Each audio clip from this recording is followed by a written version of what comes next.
जेव्हा निरोगी असेल प्रत्येक महिला, तेव्हाच होईल संपूर्ण विकसित भारताची तयारी। माताओं, बहनों, बेटियों, उनका जीवन पीढ़ियों को प्रभावित करने वाला, पीढ़ियों का निर्माण करने वाला जीवन होता है।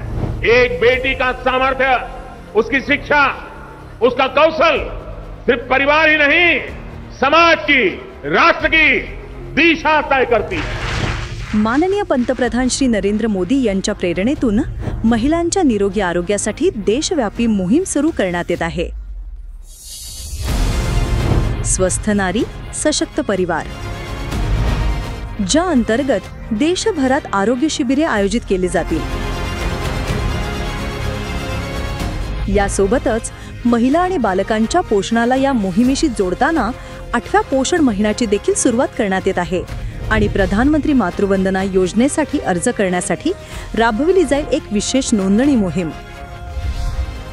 अधिक माहितीसाठी तुमच्या जवळच्या आयुष्यमान आरोग्य मंदिर, प्राथमिक आरोग्य केंद्र व नागरी आरोग्य केंद्र किंवा अंगणवाडी केंद्राची संपर्क साधा। स्वस्थ नारी सशक्त परिवार हाच आहे विकसित भारताचा आधार।